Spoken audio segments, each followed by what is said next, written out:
Olá, pessoal, tudo bem com vocês? Estamos aqui em mais um episódio de Pode, Dan. Eu sempre digo que pode, né? O seu podcast disruptivo. E hoje, antes de apresentar a minha pessoa convidada, vamos aqui no mês de março trazer duas mulheres incríveis contando suas histórias, mas eu acredito que são mulheres que estão fazendo histórias, então é um pouco disso que vocês vão ver aqui no mês de março. Vou começar fazendo minha autodescrição, porque a tia já está diferente, né? Como sempre, todo mundo já sabe um pouquinho que eu sou uma mulher negra de pele clara. Hoje eu estou com meu cabelo trançados, tipo boxeadora, num tom mais loiro. Estou com um batom aqui mais ou menos vermelho, uso uns brincos aqui que tem o continente africano desenhado. Estou aqui com o meu maravilhoso colar de búzios. E ao fundo, a logo do Poddam. E, como sempre, agradecendo as nossas pessoas apoiadoras, a agência de comunicação Respeite Meu Chiado e a Maria Preta Beer, que estão sempre nos acompanhando e nos apoiando nos episódios. Sem mais delongas, né, gente? Hoje eu trago aqui uma irmã, uma mana preta incrível. Eu sempre gosto de contextualizar como que eu conheço as pessoas.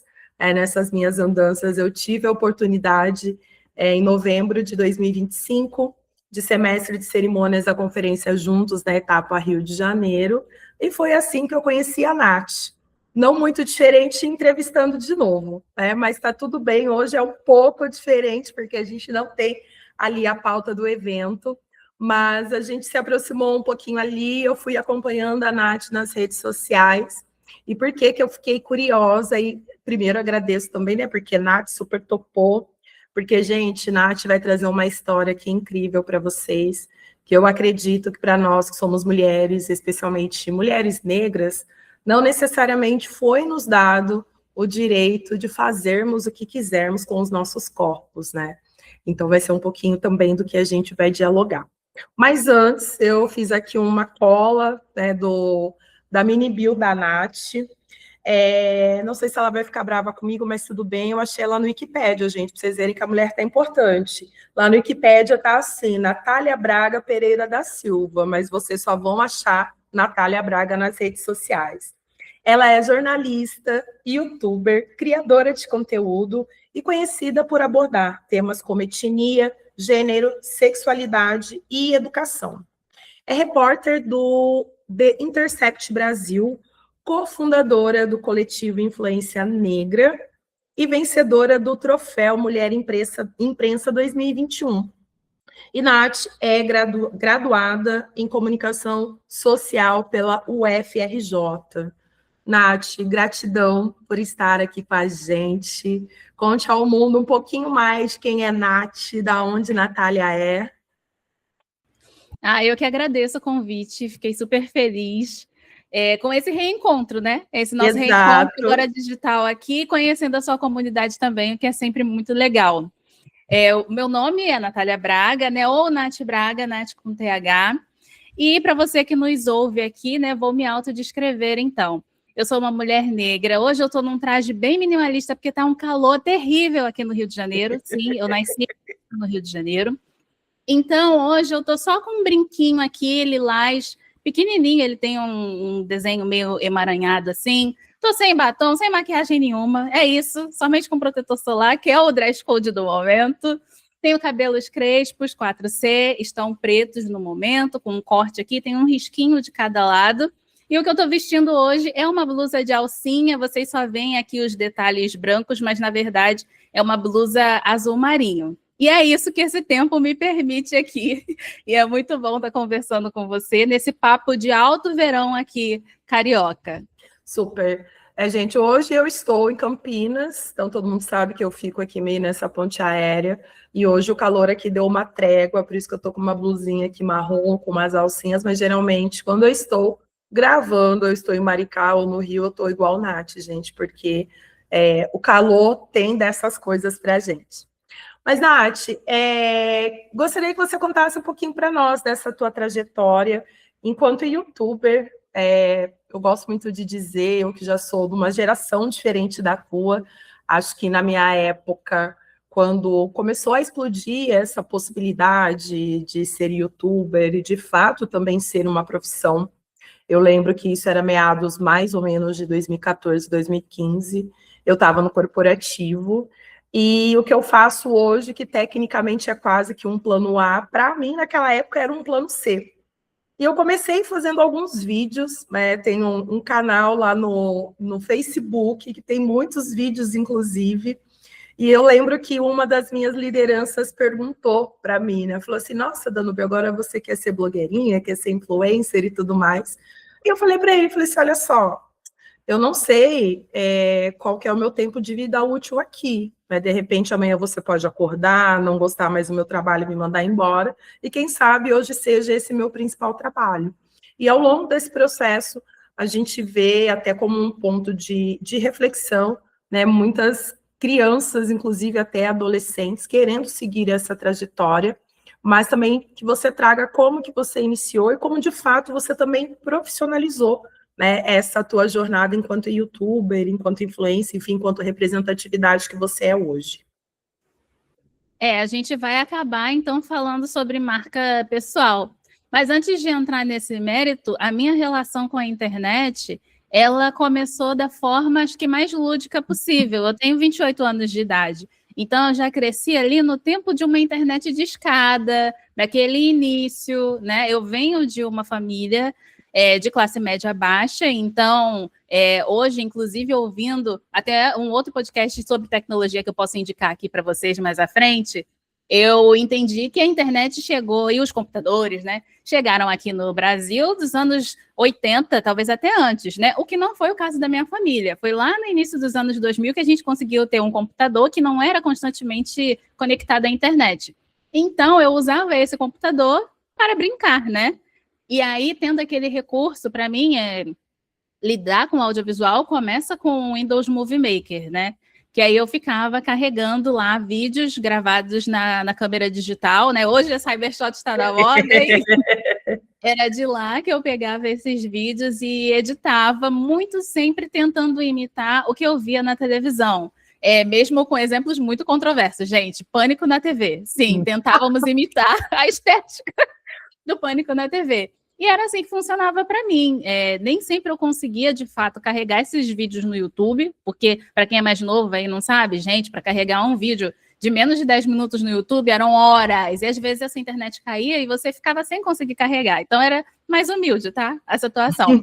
Mas foi assim que eu comecei a exercitar esse lado. Levava a câmera para a escola e gravava, isso ainda no final do ensino fundamental. Depois, no ensino médio, eu levava essa câmera já no intuito de fazer um compilado. Eu estudei no Instituto Federal daqui do Rio de Janeiro. Então, como o nosso regime era igualzinho à faculdade, era um regime em semestres, a minha ideia era sempre compilar esses vídeos e fazer o especial do semestre, interagindo ali com os meus colegas. Então, foi assim que começou até chegar nesse ponto aí que a gente está conversando aqui. Também foi em 2015 que eu entrei na faculdade. E aí, tem um ponto muito interessante no meio dessa trajetória toda que faz essa virada de chave, né? Do lúdico para a marca pessoal, que foi, eu tinha por volta de uns 16 anos, 16, 17, quando, por meio das redes sociais, acho que mais precisamente o próprio Facebook, eu participava de grupos que falavam sobre cabelo, falavam sobre transição capilar. E aí, vendo essas, normalmente, mulheres negras conversando sobre, né, nunca, né, é só sobre o cabelo, é sobre a estética, sobre a nossa identidade, nossa autoestima, os assuntos, eles iam ali se conectando. Então, eu passei a usar o YouTube como um local para eu carregar vídeos que, na verdade, eu compartilhava nos grupos, e é até bom, porque a gente sabe que no feed de um grupo um conteúdo pode sumir, né? Então, o link do YouTube estava ali permanentemente. E que vídeos eram esses, então? Era tutorial de amarração de turbante, de finalização de cabelo, porque o mercado naquela época não tinha tantos produtos para a gente. Então, a gente fazia misturinhas, misturava até, né, com frutas, com óleos vegetais, os cremes que a gente tinha em casa. Então, foi até assim que o meu canal teve os seus primeiros 1000 inscritos, esse engajamento inicial. E isso se tornou algo, aí eu também passei a ouvir essa coisa, ai, tá virando blogueirinha, não sei o quê. Eu não me identificava tanto com esse título, mas foi ali por volta de 2016 que eu abracei o título. Aí tem até um vídeo falando sobre isso. Então agora eu sou blogueira, sim, é isso. E aí então eu comecei a publicar de uma forma mais intencional no meu trabalho, no meu canal, entendendo que aqueles conteúdos que eu estava produzindo tinham, então, um público-alvo, uma recorrência, todos esses protocolos de comunicação, né, e de se criar mesmo uma comunidade. Mas, entendem? Então, essa foi a transição, né, conforme eu construí a minha trajetória. No fim das contas, o YouTube se tornou um grande portfólio do meu trabalho e até hoje é a minha rede social favorita, assim, de todas, a mais antiga e a favorita de todas, mas é assim que começou. E é legal quando você traz isso, né, dessa questão já quase que intergeracional. Talvez quem tenha 18 ou menos anos do que hoje não vai conseguir entender o que era uma internet de escada, né? Aqui em casa também era uma briga, o quanto que a internet evoluiu e nos proporcionou também ter essa possibilidade de, inclusive, pensar numa outra profissão, que fosse a partir do digital, que talvez se não tivesse, por exemplo, a gente não estaria aqui nesse processo fazendo uma gravação 100% online, né? E aí, quando você foi entendendo dessa sua, digamos, né, dessa sua força, dessa sua representatividade, porque para nós, enquanto mulheres negras, o cabelo ainda continua, e talvez por muito tempo vai continuar sendo, né, uma questão, enfim, por questões estéticas, por questões de padrões de beleza da nossa sociedade. Como que foi para você, de fato, se apropriar e falar, tipo assim, não, realmente eu sou a blogueirinha, estou aqui com 1000 pessoas inscritas, porque, inclusive, para nós, esse processo de nos apropriarmos das nossas habilidades, daquelas nossas potências, ainda é um tabu, né? As pessoas ainda vão nos ver um pouco, ai, mas essa garota está ficando metida, né? Agora ela está dizendo que ela é blogueirinha, como assim? Né? A gente passa por esses processos ao longo das nossas jornadas. Como que foi isso para você e quando que você entendeu sobre essa virada de chave na tua jornada? Eu acho que de início e até hoje foi algo muito tranquilo, porque isso é algo que eu levo também para o meu trabalho no jornalismo, na comunicação. É o foco na audiência, no que a audiência quer ouvir e no que dá para fazer aqui em termos de, não só também, é algo que eu sempre recomendo às pessoas. Quando alguém me procura e fala, estou com vontade de gerir as minhas redes sociais, conduzir mais a minha carreira para um lado de criação de conteúdo, eu sempre alerto para que você também não fique em função da sua audiência, do que parece que está agradando, senão você vai se limitando, né? Então, para mim, é uma via de mão dupla. Sim, construir coisas pensando na utilidade que pode ter e tudo mais, mas é também de entender que, às vezes, eu posso trazer ideias que a pessoa não tinha nem se dado conta de que essa possibilidade existia ou de que esse assunto se conectava com ela. Então, eu gosto de trazer também um pouco de um elemento surpresa e educacional, sabe?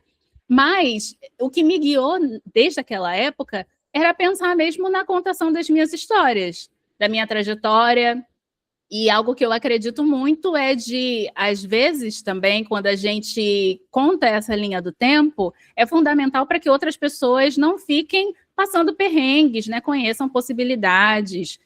São por essas e outras que tem conteúdos no meu canal e antes até mesmo no blog escrito mesmo, sobre como é que eu fiz para entrar nesse Instituto Federal, porque era um caminho que não estava dado para pessoas que vinham da Baixada Fluminense, assim como eu, né? Então tem esse ponto. E, por outro lado, eu gostava muito de... A graça, eu acho que da transparência, da gente contar o que a gente está pensando e o que a gente vive e tudo mais, se conectar com outras pessoas, que vão desde se conectar com pessoas que são mais velhas, mais maduras, e aí vão te passar a visão, usando um bom carioquês aqui, sobre o que você pode fazer sobre a sua vida, mas também em termos de quebrar certos tabus da sociedade, né? E eu, como falo muito sobre sexualidade, já cheguei logo falando também sobre a minha vida afetiva, isso era fundamental para poder construir no meu próprio arroba, né, nos meus próprios espaços, a internet que eu gostaria de ver, de acessar, né, como eu gostaria que o meu feed ficasse. Sempre trabalhando com muito cuidado essa linha tênue entre o puro ego, né, e o coletivo. E aí, então, funciona para mim. Acho que funcionou exatamente por ter tido essa base, né? De vir de grupos onde a discussão sobre o cabelo da pessoa, né, o creme de cabelo dela impactava toda uma comunidade, mas também de entender que é um mercado, o mercado da comunicação, da publicidade. Ele é muito, como eu posso dizer, muito glamourizado, né? Mas é importante ter essa inteligência tecnológica e da fala e de tudo mais, de você conseguir ter uma certa estratégia também, né? É isso. Falei bem por alto. Espero que as pessoas tenham entendido, porque é uma loucura, né? Tá sempre tudo muito misturado. E quando você vê, acho que todo mundo, a gente já chegou nesse ponto da sociedade em que toda profissão tá no digital de alguma forma, Sim. né? Exatamente. Não, é legal quando você traz isso, que foi inclusive uma das tuas falas lá no nosso painel, em que em algum momento a nossa vida profissional ela está fundida com a nossa vida pessoal justamente pela questão das redes sociais, né?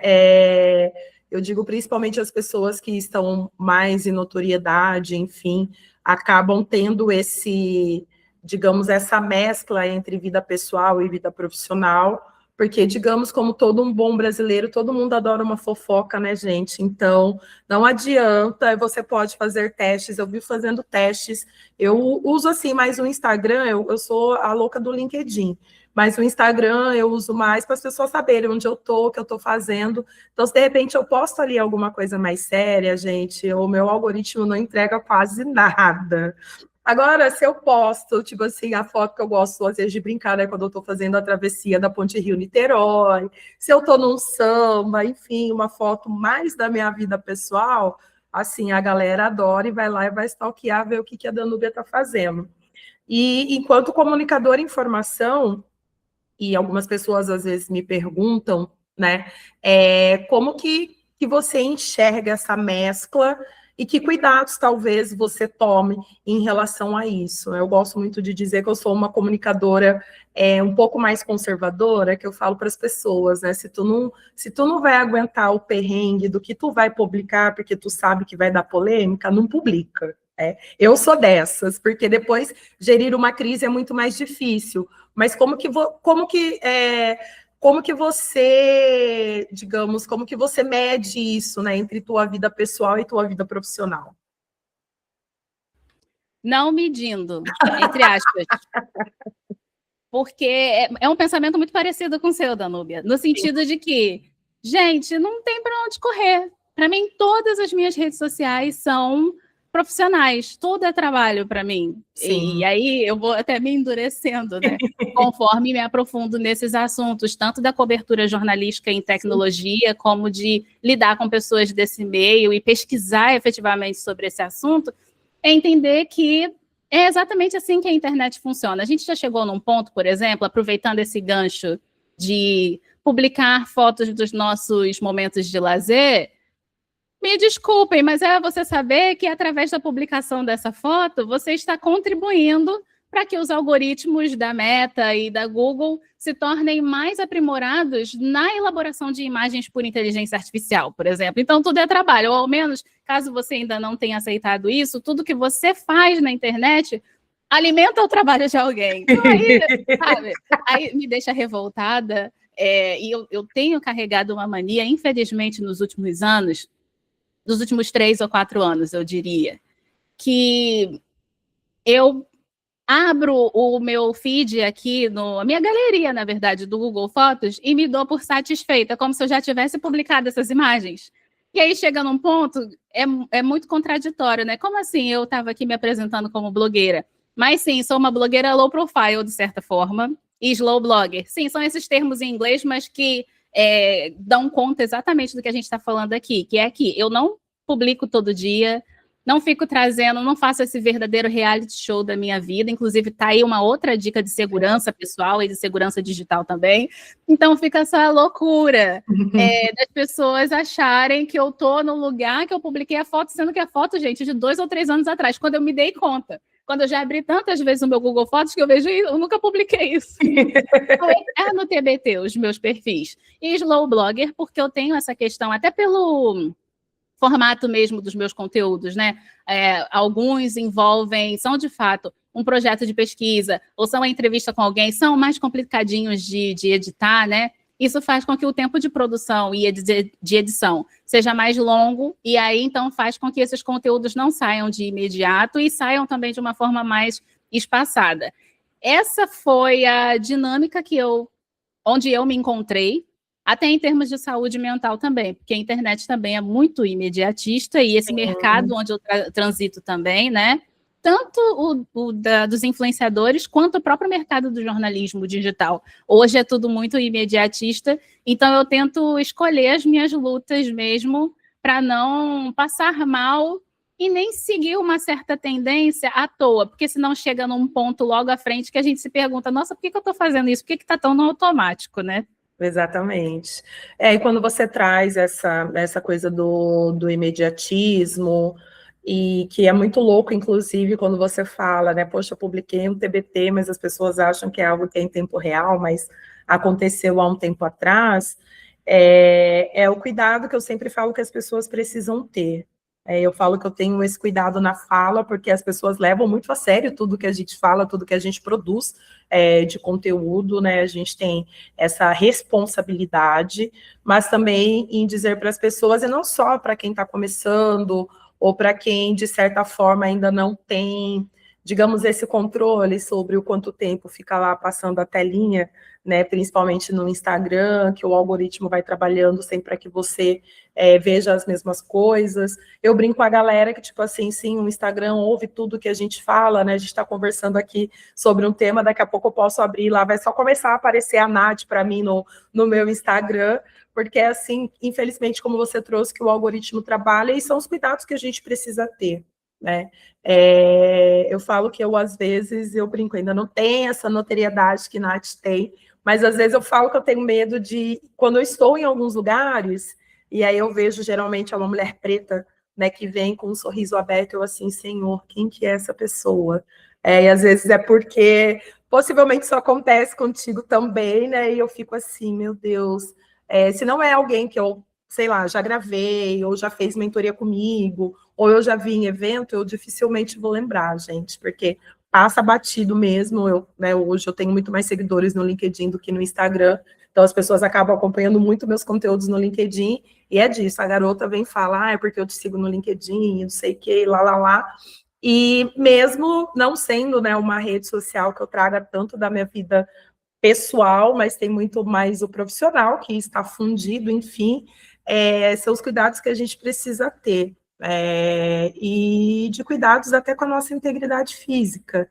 Eu assim, não que eu tive medo, né, mas eu parei para refletir, enfim, naquela época que estávamos ali, finalzinho de 22 para 23, e eu fui fazer uma palestra sobre letramento racial numa indústria alemã. E aí, para chegar no auditório, né, a gente passava por um lugar assim que era meio deserto, era numa empresa aqui no interior do estado de São Paulo. E quando eu saí dali, eu comecei sabe assim, um pensamento bem neurótico. Eu falei assim, gente, agora que eu estou me dando conta onde eu estou, eu praticamente era pouquíssima, né? Tinha eu, mas sei lá, mais 2, 3 meninas que eram funcionários da empresa, que eram pessoas negras, e de repente pode vir um louco aqui e achar que nada do conteúdo valeu a pena e me dar um tiro, e assim, do nada, porque a gente estava no meio do nada, né? Mas que são pontos de atenção que, de fato, acho que são essas medidas que fazem a gente repensar, inclusive, aquilo que a gente, de fato, vai publicar, né? Eu cheguei nesse momento e eu adoro, né, gente? Principalmente quando eu estou no meio de uma roda de samba, as pessoas acham que eu só trabalho e vou ao samba, e não é sobre isso. Mas que às vezes, infelizmente, as pessoas acabam tendo essa impressão, porque por mais que a gente traga coisas sérias, ainda a internet é meio que uma terra de ninguém e traz esse olhar muito ilusório, né, sobre o que é real e sobre o que não é real. Isso vale para todas as pessoas mesmo. É complexo, gente. Acho que eu vou lançar aqui uma sequência de observações sobre esses temas. A primeira delas é que eu sou uma das pessoas, tanto pela minha prática quanto pelo que eu acredito mesmo, que é que vale a pena, sim, você ter um perfil múltiplo nas redes sociais. Não é só porque você quer ser CEO amanhã que tudo que você vai publicar é sobre trabalho, trabalho, trabalho. Porque, bem ou mal, a gente contribui para o imaginário das pessoas sobre quem a gente é, o que a gente faz e no que acredita por meio das redes sociais. Então, sabendo disso, por mais que isso implique cuidados como não publicar em tempo real o que você está fazendo enquanto viaja, principalmente se estiver viajando sozinha, né, sendo uma mulher, é também pensar em como você gostaria de ser vista. E você não precisa ser blogueira para poder agir dessa forma. O segundo alerta é que realmente tudo é rede social, gente. O WhatsApp, por mais privado que seja, meu perfil do Instagram é trancado. Tá, mas tem um grupinho ali vendo e é preciso ter cuidado, como a gente está apontando aqui, de se você publicou algo nas redes sociais, por mais bobinho e cotidiano que seja, isso pode escalar sim. Eu acho que a rede social que mais nos ensina sobre isso é o TikTok. Inclusive, eu dou muita risada, né? Porque, às vezes, uma briguinha de família, aí vai réplica, tréplica, a pessoa que num perfil que não publicava nada, ela acaba tendo milhões de visualizações e milhares de seguidores do nada, exatamente por conta de uma questãozinha cotidiana dela. E aí, nesse caso, vale um cuidado redobrado, não só individual, como uma das coisas aqui que eu não tinha destacado até então, né, no meu trabalho, na minha formação, é que eu produzi e lancei um documentário em 2025 chamado Infância em Caixa, que fala sobre crianças influenciadoras, sobre o trabalho que elas fazem e tudo aquilo que o Felca destacou e explicou para a gente muito bem, mas que, no fim das contas, é sobre toda e qualquer criança na internet. Repare, não é só sobre toda e qualquer criança influenciadora. É qualquer criança que usa, que está aparecendo na internet de modo geral. Então, quando a gente fala aqui sobre as pessoas desvendando e até dando pitaco sobre as nossas vidas por meio do que a gente posta, isso inclui também as crianças da sua rotina. É aquele clichê, né? Mesmo no perfil trancado, se você está publicando os seus horários, a sua rotina, foto que mostre, né, onde essa criança estuda, tudo isso é um grande material que pode ser usado de uma forma mal intencionada, tanto sim por pessoas que estão no seu convívio, porque você não está lendo a mente desse povo, mas também por grupos de ódio na internet e tudo mais. Mas, apesar de todas essas dores e alertas, um certo endurecimento que eu acabei tendo, sim, enquanto uma jornalista da área da tecnologia, mas principalmente no período em que eu trabalhava no Intercept, teve bastante ataque, sim.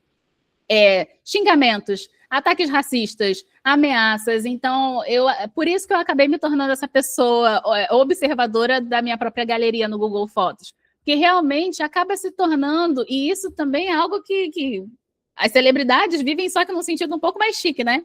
Que é de, por exemplo, no cuidado de não expor onde você mora e tudo mais, né? Às vezes nem o bairro, nem a rua, nem nada, né?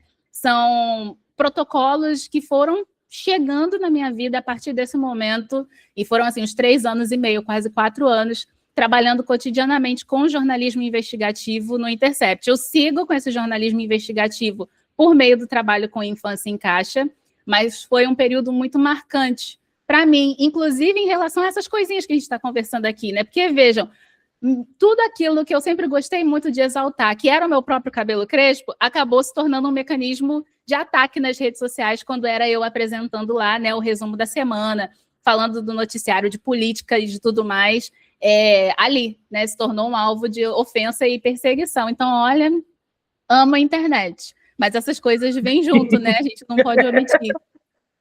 Exatamente. O pacote vem junto, não tem jeito, né?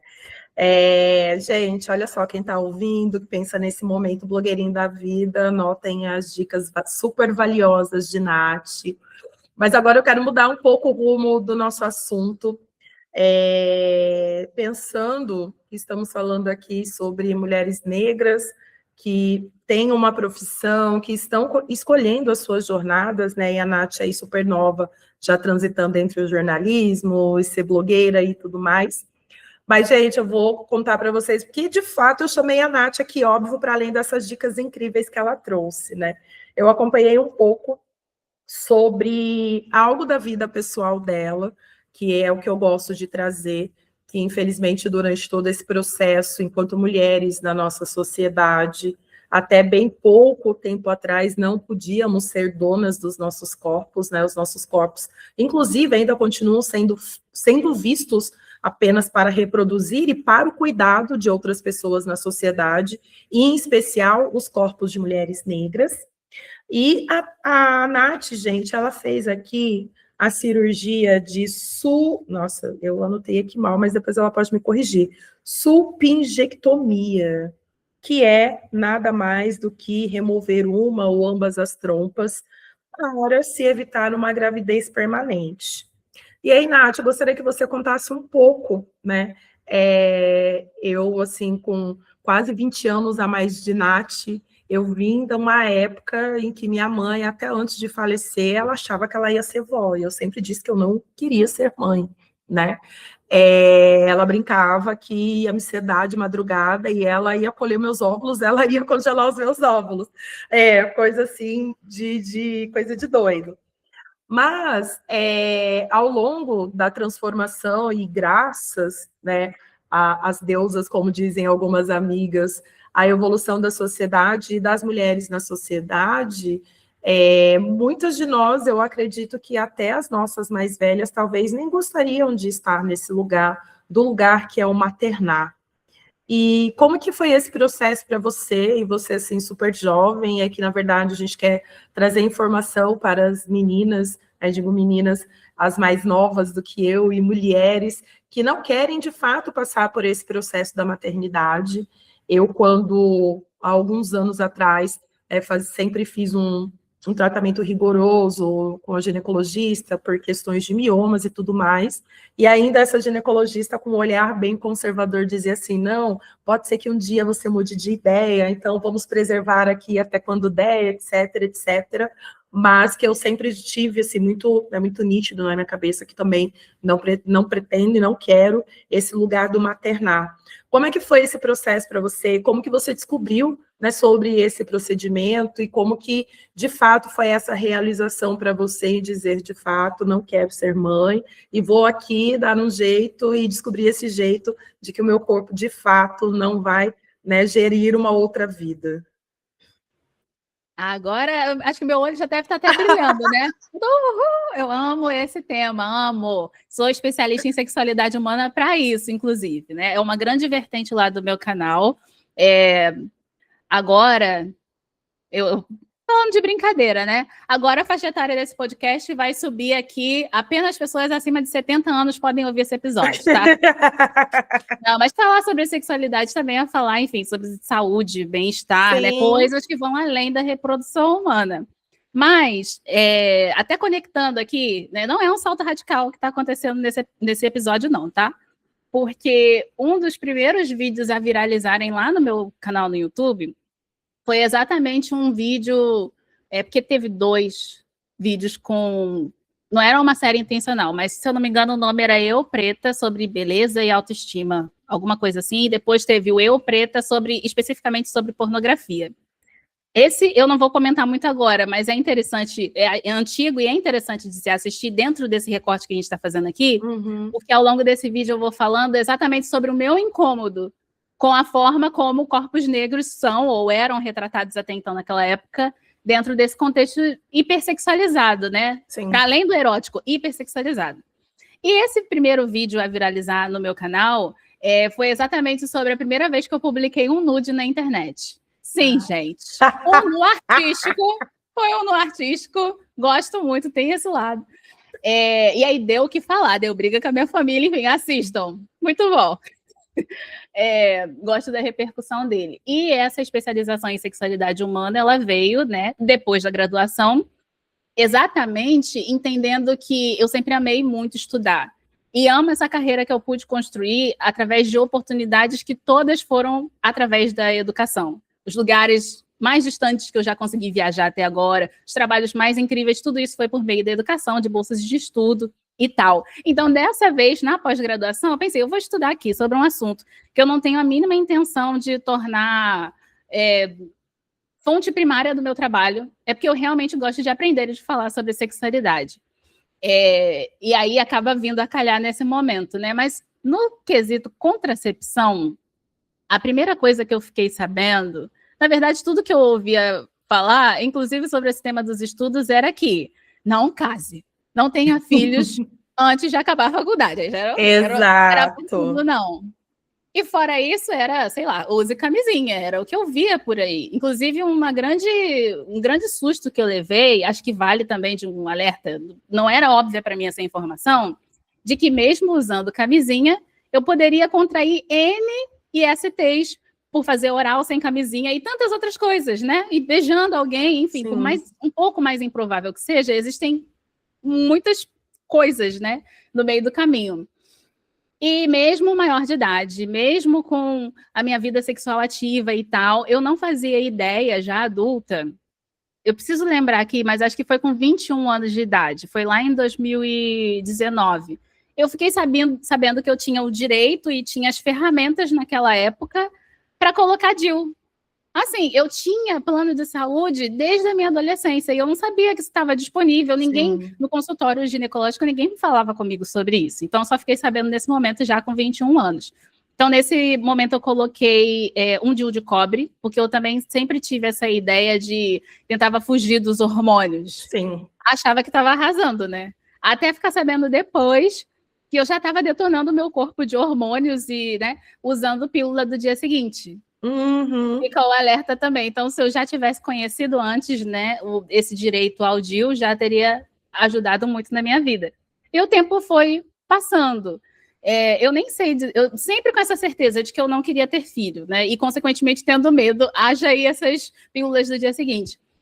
Mas a ideia de uma esterilização não rondava a minha cabeça porque acho que a vontade de não usar hormônios e o medo de engravidar, eu acho que era tão grande quanto passar por um processo cirúrgico, porque eu não preciso de muita coisa para ficar nervosa. Só de tirar sangue, a agulha, para mim, já é algo de outro mundo. Eu detesto agulha mesmo.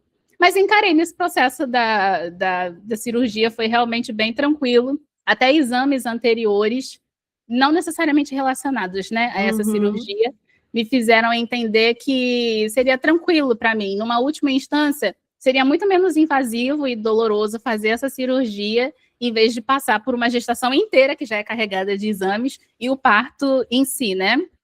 E aí eu comecei a agir sobre essa cirurgia, acho que não levou muitos meses, não, entre eu tomar essa decisão e acessar. Sempre, gente, dentro desse contexto, dentro desse recorte aqui de plano de saúde, né?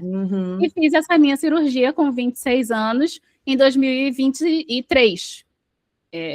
Mas, naquela época, agora momento aqui informativo, né? Hoje em dia, a partir dos 21 anos de idade, qualquer pessoa, homem, mulher, cis ou trans, pode acessar esse direito da esterilização, né? Que pode ser vasectomia, laqueadura. Sim. Eu sempre chamo de laqueadura, mas aí respondendo e corrigindo, né? A salpingectomia com a cirurgia de remoção parcial ou total das trompas, e foi super tranquila de fazer, porque eu consegui fazer pelo umbigo. Então, são dos 3, quer dizer, um desses pontos de acesso foi o meu próprio umbigo. Sim. Dos outros 2 pontos, né, onde teve cortes e tal, hoje eu só consigo enxergar a cicatriz de um. Então, assim, super discretíssimo mesmo. E eu amei, foi uma decisão super acertada. Se eu já estava me sentindo livre e tranquila usando o DIU, agora, depois dessa cirurgia, e nesses 2 anos que eu fiquei sem falar publicamente sobre ela, editando aquele vídeo longuíssimo, era como se eu carregasse um segredo maravilhoso comigo mesma e a liberdade de não dar satisfação para ninguém. Então, sim, vamos nos aprofundar aqui nesse assunto. Não, e é bacana quando você diz sobre isso, porque até um tempo atrás, se você fosse pesquisar, acho que talvez pouquíssimas pessoas ou pouquíssimos médicos dariam essa opção a uma mulher, né? Porque, infelizmente, a nossa sociedade já parte desse pressuposto de que toda mulher quer maternar, e não, gente. Enfim, nessas minhas andanças dando palestras sobre diversidade, no começo do ano passado eu fui numa empresa gigantesca, enfim, do setor de mineração, que né, pelo setor já é altamente masculino, e a ideia era trazer esse olhar mais voltado para gênero, porque tinham mulheres ali que queriam ir a campo, e, tipo assim, era quase que unânime todos os homens dizerem, não, mas toda mulher quer ser mãe, e as meninas assim, de onde que vocês tiraram isso? né? Acho que primeiro vocês têm que perguntar para as mulheres, e às vezes elas se candidatavam às vagas para irem trabalhar a campo, e elas não eram aprovadas porque já se tinha esse pensamento subjetivo de que, assim, caraca, se essa mulher está grávida trabalhando em campo, vai me dar um problema gigantesco na organização. Então, o quanto desses tabus a gente ainda precisa quebrar e tirar esses estereótipos, né, da nossa sociedade, que isso não nos faz nem mais e nem menos mulher. E aí, já entrando nesse meio corporativo, eu fico pensando que tem essa questão de... É aquilo, né? Quanto mais a gente fica sabendo camadas da história, acho que pior fica a situação. Porque tem essa questão do mercado querer se esquivar da presença das mulheres, principalmente nesses setores mais industriais, porque vão enxergar como um custo negativo, né? Essa gravidez, licença maternidade e tudo mais. Por outro lado, acham que elas vão ser muito contraproducentes, eu acho que eu diria. Não vão conseguir levantar peso, não sei o quê. E tem a questão do machismo. Tanto esse machismo dos xingamentos e tudo mais, quanto do assédio, né? Sim. Mas fora essa questão do industrial, que eu acho que escorre para todas as outras áreas, trabalho e do conhecimento, hoje eu fico muito reflexiva sobre algo que é apresentado como um verdadeiro benefício, né? Seja uma licença maternidade estendida ou uma licença parental, o que é incrível, porque realmente, né, não basta ter só essa mãe. Imagina, viver um puerpério sem uma rede de apoio, né? Então, Exato. É trazer essa outra mãe, enfim, essa pessoa ali de um convívio mais imediato, para ajudar no cuidado dessa criança, né? Fazer uma participação ativa. E eu estou falando quando não é um pai efetivamente, né? Porque não é ajuda, é obrigação. Mas eu fico pensando sobre o que tem sido apresentado como um benefício, que é o congelamento de óvulos, né? Eu acho que é um traço muito interessante, assim, do que a gente está criando agora como um pensamento social em torno da maternidade. Que isso é apresentado como uma ferramenta, né? Como um serviço, mas eu não consigo imaginar o quão complexo pode ser, porque para uma mulher que já está em dúvida se quer ter filho ou não, agora o papo, acho que ele é um pouco até mais duro, né? Que você já chega no consultório, estou vendo aqui que a sua reserva ovariana está de tal maneira. Exato. E a gente sabe que numa sociedade capitalista tem essa questão de que é interessante, não é por acaso esse benefício, é interessante para a empresa que essa maternidade seja cada vez mais adiada, para que essa empresa se proteja, né, da ausência dessa mulher num contexto de não só licença maternidade, mas num retorno ao trabalho, os cuidados com essa criança não serão bem pensados. Então, é essa loucura, assim, né? Tem tanto esse lado de você não querer zelar plenamente pela autonomia e pelo bem-estar dessa mulher, mas também não é zelar pelo bem-estar e pela autonomia dessa criança, né? E aí, fazendo um parêntese meio público aqui, eu tenho pensado mais até sobre essas questões, que hoje em dia eu trabalho no MEMO, que é uma organização do terceiro setor que fala sobre masculinidades, lida com homens. E lá temos colunistas da área da antropologia, como a Isabela Venturosa, ela pesquisa e fala especificamente sobre essa questão do cuidado. E aí vai falando que por trás dessa vontade de não permitir o cuidado na sociedade é algo muito estranho, porque no fim das contas, bem lá no fim das contas, essas crianças são os futuros próximos trabalhadores. Então, exatamente.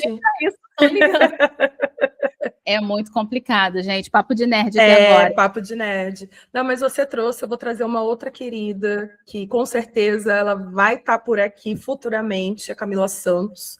Eu tive a honra de conhecer Camila numa dessas andanças da vida de diversidade, nós fizemos um painel juntas, e hoje ela escreve muito sobre a economia do cuidado. E não curiosamente, esses dias ela postou no LinkedIn, dizendo que essa economia do cuidado, para além de ser uma responsabilidade das organizações, ela também é uma responsabilidade coletiva, ela não é uma responsabilidade só da mulher, o tanto quanto já se é imposto desde que o mundo é mundo, né? Enfim, a gente está, né, já abrindo aqui o papo de nerd, então esse ano é o ano que a gente vai falar muito sobre saúde mental, e falar sobre saúde mental, gente, é falar sobre cuidado, a quem de fato é a responsabilidade de cuidado, e a pergunta que eu sempre gosto de fazer, né? Quem é que cuida de quem cuida? Porque ninguém cuida de quem cuida, né? E geralmente quem cuida são mulheres. Então, ter esse olhar mais responsivo, eu acredito que de toda uma sociedade, e aí quando a gente está falando, voltando aqui, né, para questões corporativas ou questões de empregabilidade, que ainda uma maioria das mulheres, elas são demitidas quando voltam da licença maternidade. Vejo, assim, já tive várias amigas, assim, amigas bem próximas relatando sobre isso, porque a sociedade consegue não nos olhar mais enquanto produtivas, enquanto já existem, inclusive, pesquisas que mostram ao contrário, quando a mulher materna, né, que ela adquire outras habilidades, enfim, e trazendo esse olhar, acho que olhar ao contrário, quando você trouxe, né, a palavra parentalidade, eu sou coautora de um livro de diversidade, né, e um dos coautores, que é o Vinícius Brents, ele trabalhou numa empresa que concedeu, né, a licença paternidade para os homens no mesmo tempo que a mulher.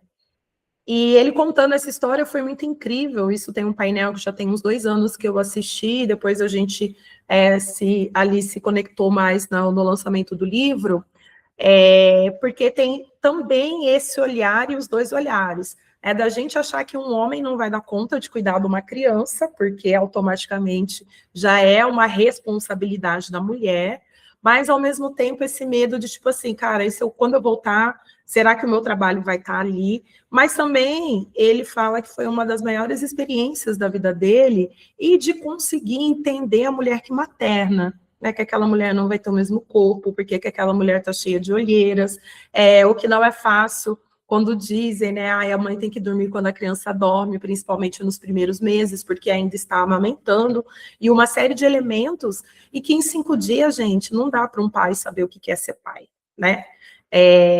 Então, e ainda assim é um processo que muito tímido as organizações estão fazendo.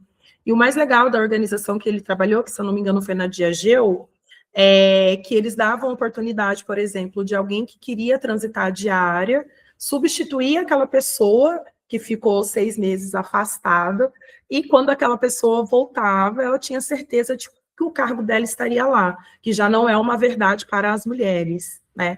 E, na verdade, o quanto que isso engrandeceu outras relações, e que a gente sabe, já que você está falando, né, do Instituto, que, infelizmente, homens só vão ouvir outros homens, né? E que ainda existem poucos homens falando sobre isso, poucos homens que entendem dessa responsabilidade do paternar junto com a mulher, principalmente nos primeiros anos de vida, e é muito do que você trouxe, gente. A gente precisa de outros ser humanozinhos no mundo para continuar tendo um mundo produtivo.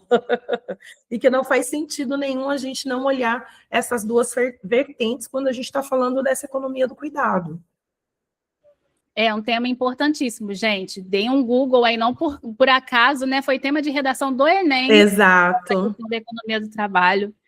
E eu também fico pensando que tem uma médica mineira, a doutora Júlia, que ela, quando fazia os atendimentos dela em clínica de família, doutora Júlia Rocha, ela perguntava para os homens qual é o seu método contraceptivo.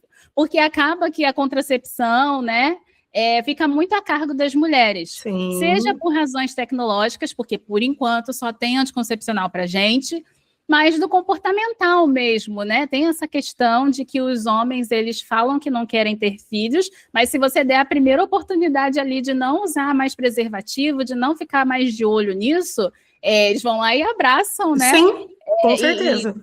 Abraçam essa facilidade e largam mão de toda e qualquer responsabilidade, seja pela contracepção ou pelo cuidado com as crianças. Isso é um ponto, é algo... Assunto de date, gente. Tá indo conhecer alguém, inclusive já chega e pergunta logo, é importante que tenha esse acordo entre as pessoas, né? De saber logo se quer ou não quer ter filho, para depois saber não ter uma dor de cabeça. Mas de você perguntar, posso dar certeza para vocês aí, pergunta, né? Se algum homem já foi questionado sobre aí o que ele está fazendo para contracepção, seja já tendo filhos ou não, né? Eles não se implicam nesse processo. Se até essa altura tem algum homem, especificamente um homem hétero cis, ouvindo a gente, Não vou te aplaudir, não. É que aqui no vídeo eu ameacei juntar as mãos, não vou te aplaudir, não. Mas saiba que você é uma minoria. Pega agora o link do episódio e joga no grupo dos seus amigos. E pensando em produtividade, a gente estava falando aqui, né, sobre a produtividade da mulher mãe. Eu tenho tomado muito cuidado, principalmente depois da cirurgia, para não atingir o grau de hiperprodutividade e hiperdisponibilidade da mulher que não tem filho. Isso é algo capcioso também, né? Principalmente para a gente, aí eu te incluo também, tá, Danúbia? Sim, mas é isso mesmo. De nós que produzimos tanto, assim, somos empreendedoras, fazemos tantas coisas, é também tomar um cuidado para, além de querer realizar os nossos sonhos e construir soluções para a sociedade, também não nos resumimos ao trabalho. Exato. O contrário da maternidade não é trabalho, sabe? Mas, às vezes, o mercado trata a gente dessa forma, os nossos colegas, enfim, Sim. É importante também repensar. E, às vezes, não só isso, né, Nath? Eu vejo também de várias... A gente vem numa sociedade machista, né, gente? Então, eu já falei aqui em outros episódios, enfim, a minha mãe era uma mulher machista, e só fazendo um recorte, né?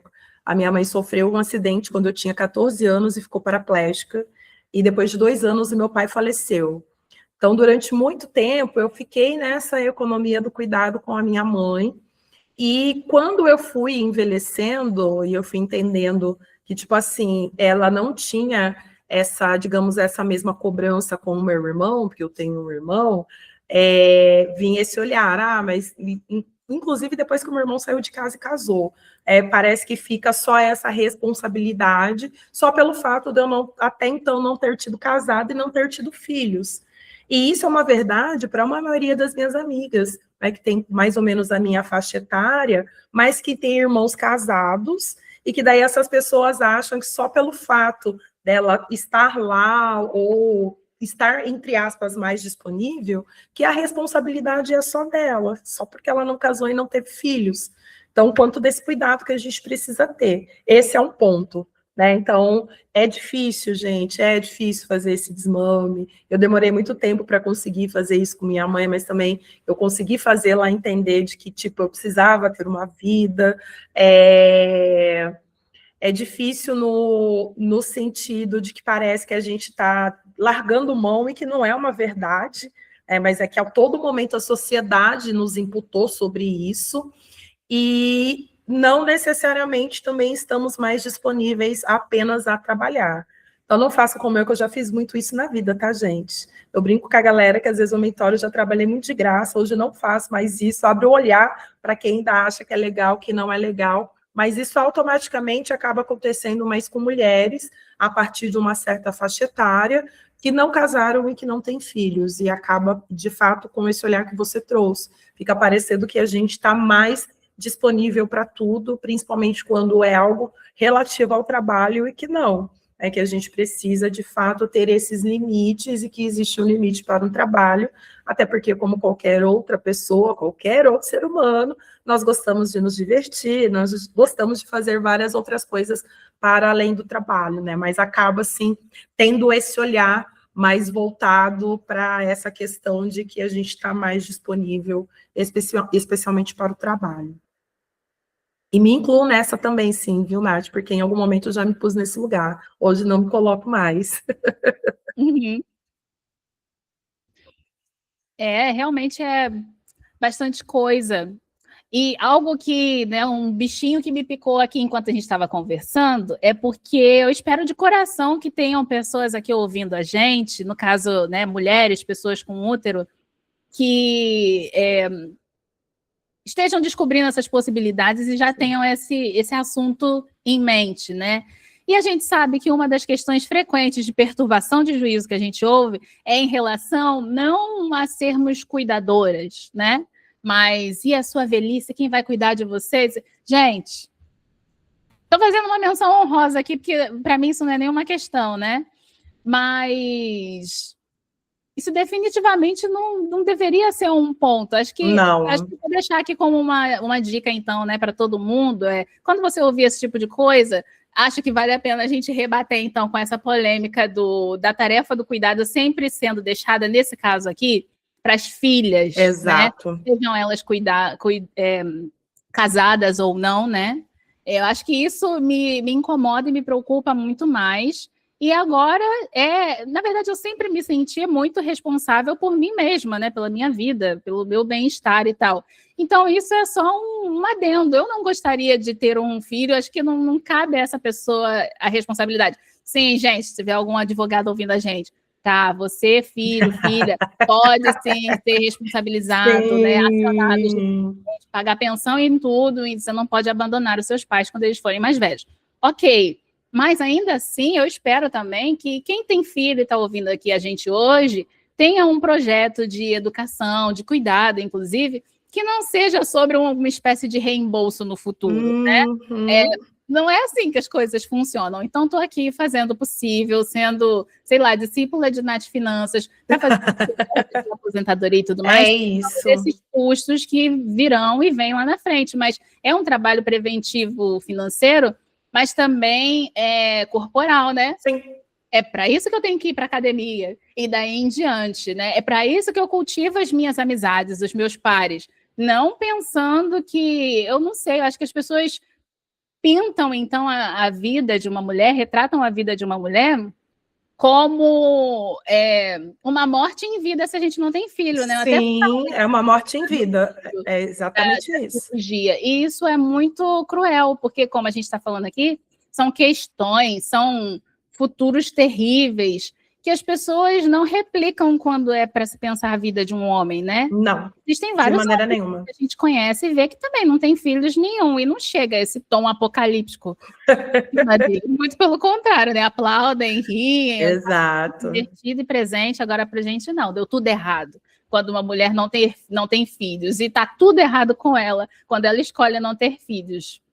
É isso. Mas quando você traz, pode ser que eu coloque depois lá para o pessoal no script do episódio, tem uma série, não, um documentário na Netflix, da história de duas mulheres, que são mulheres lésbicas, e que morreram juntas no final da vida, enfim, mas conta toda essa trajetória, que era uma outra época, enfim, que praticamente no final da vida as pessoas descobriram que elas eram parceiras, né, não eram só amigas até então. E num determinado momento do episódio, quando elas já estão envelhecendo, né, porque elas foram atletas e tudo mais, elas de fato tiveram essa oportunidade de conseguir planejar a velhice. Então, uma delas ficou muito doente e já não tinha mais condições de ficar sozinha. Elas juntaram as pessoas da família e foi aí que elas, enfim, falaram para a família que elas eram parceiras, para elas irem, enfim, não era uma casa de repouso, mas era quase um espaço para idosos, né? Onde ela podia poder ter os cuidados e a parceira ia poder estar junto. Então, eu brinco, eu tenho, né, um clã assim de amigas, tanto em Campinas quanto os aquilombamentos que eu fiz lá em Maricá, que a gente fala que a nossa velhice vai ser todo mundo morando junto, que é uma cuidando da outra, porque uma já sabe, né, no que a outra é mais chatinha, uma já sabe ali, né, nos problemas de saúde que a outra tem, e que acho que só uma das meninas tem filha. Mas ela falou, gente, eu já falo para minha filha que eu quero envelhecer, que é daqui de Campinas, que somos 4, eu quero envelhecer no Rio de Janeiro, que se ela quiser cuidar de mim, ela vai ter que morar lá para cuidar de mim, mas assim, ela vai ter que aturar vocês, né? Então a gente já cria essa outra expectativa também para a velhice, e que ainda bem a expectativa de vida da nossa sociedade está aumentando, a gente tem se cuidado mais justamente para ter uma velhice boa, não ter, enfim, uma velhice aí com vários atravessamentos, que é justamente para isso. E para isso a gente precisa se educar e tirar esse pensamento, que é um pensamento que vem sendo imputado na nossa sociedade desde então, que é essa questão, quem vai cuidar de você, e quando alguém tem filho, fica achando, mas será que meu filho vai cuidar de mim ou não?